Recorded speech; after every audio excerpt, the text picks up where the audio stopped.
Ayan, ito siya, bagong dating. Ang sira nga pala nito, wala siyang power. Ito yung model niya.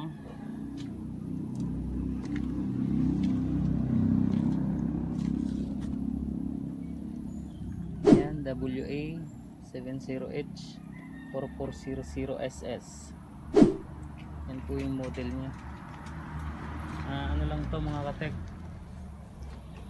7 kg. Medyo maliit lang siya.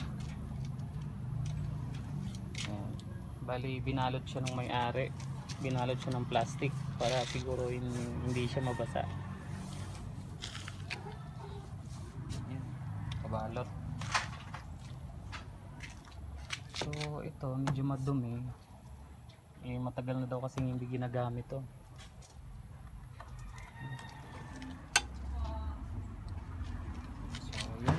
Testing natin. Ito nga pala yung pansaksak niya.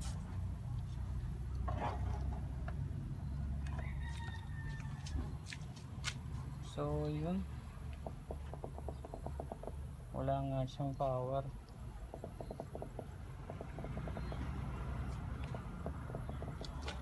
Wala siyang power mga katek. Buksan natin.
So yun mga katek, may ano siya,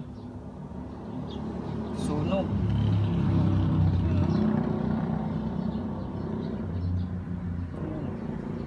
Umusok dito.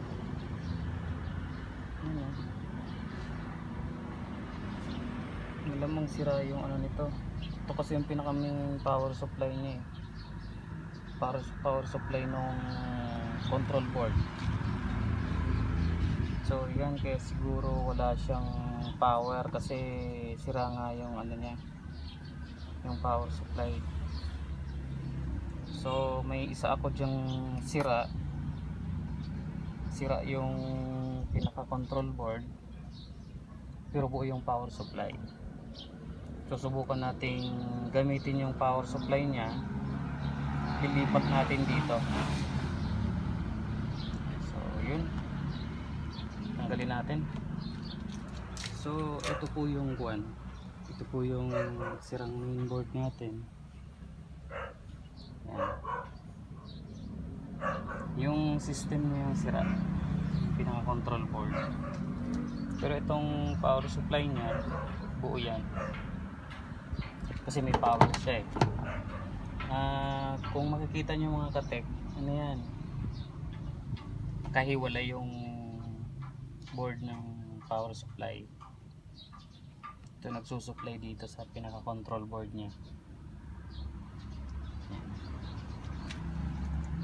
Bali ito, gagawin natin dito, tatanggalin natin to, ilipat natin dito para magkaroon lang to ng supply. So yun, kabit natin.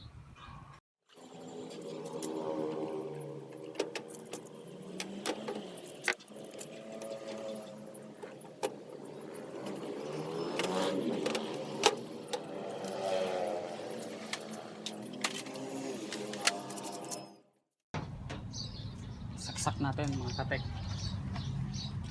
Yun, nagkaroon na ng pula. Nagkaroon na siya ng pula mga katek.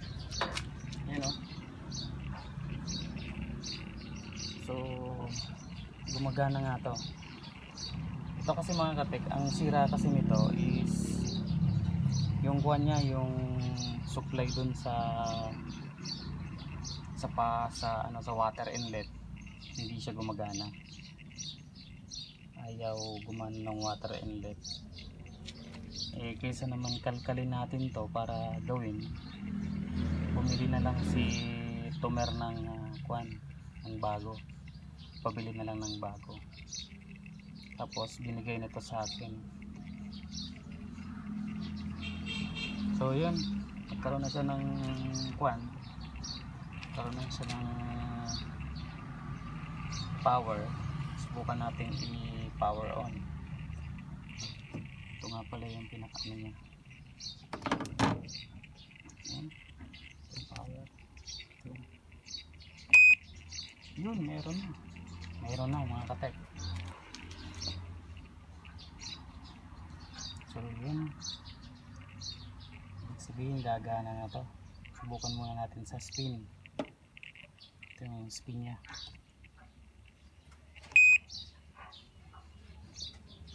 So start.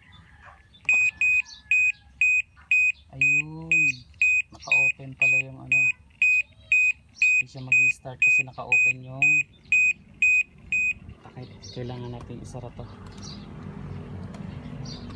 Hindi natin masasara. So tatakpan ko muna. So yun, nawala na yung error nya. Antayin lang natin kasi nag-i-initialize siya eh. Antayin lang natin mga katek kung andar na ba.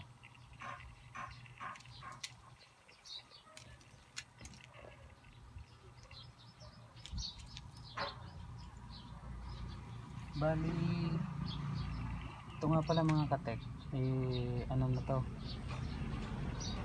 napalitan na to ng bagong board. Ayan o, hindi na ito yung original. Sabi ng may-ari, napalitan na to ng bagong board. Bali replacement itong nakakabit na to. So yun, kita naman umiikot na.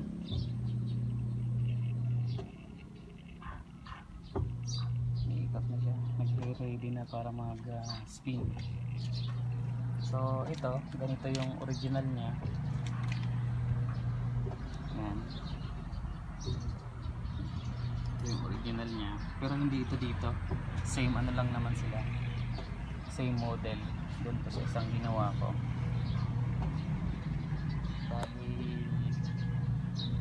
Bali binigyan ito na may-ari kasi hindi naman na nila magagamit to. So yun, gumagana na. So ang mangyayari nito mahirap tong kalkalin. Ang naisip kong gawin, kung kaya nating kaya nating kalkalin yan at matatanggal natin tong board na to, ito yung lalagay natin kasi hindi natin tatanggalin yan, walang mapaglalagyan ito eh. Masyadong maliit lang yung space ng buwan, maliit lang yung space ng control board. So susubukan natin kalkalin at kakalkalin din natin ito. Ito yung lalagay natin dito. So yun, gumagana na. Bali stop muna natin para kalkalin natin to, para kayang kalkalin to. So yun mga katek, ito na. Bali ang ginawa na lang natin dito is kinalkal na lang natin yung galing dito sa bago. Yan, bago na sira. Yan. Yan, Bali ginawa natin yan, kaya lang hindi natin nagawa. Ito na yung pinaka problema niya eh.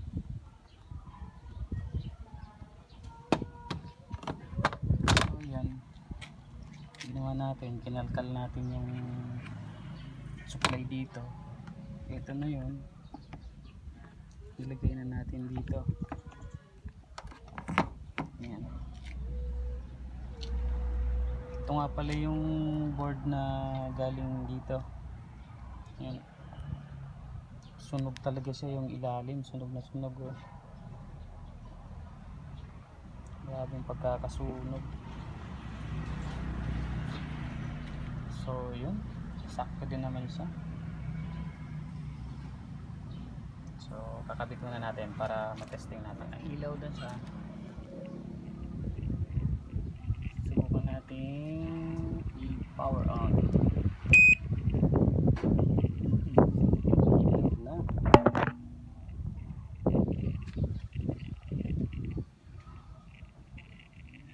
Testing.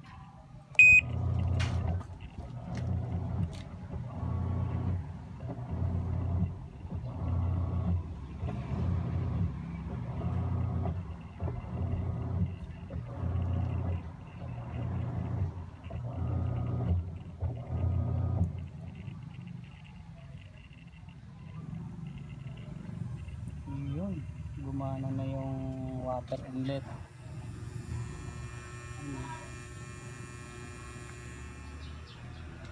So off na muna natin kasi mag-overheat yun, walang tubig eh. So bali ibabalik muna natin siya, lalagay natin yung buwan niya, yung pinaka frame niya, tapos testing natin, maglalaba tayo. So ayan, ilagyan natin mga katek ng tubig para makita natin kung normal na yung washing natin. Start.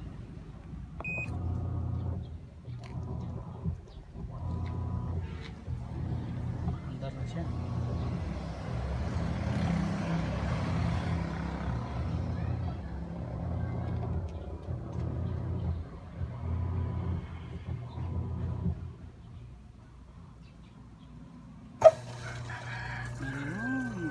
Pumasok na yung tubig.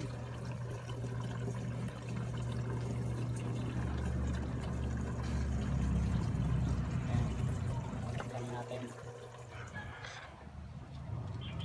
Yun mga katek, okay na siya. Lalaban na.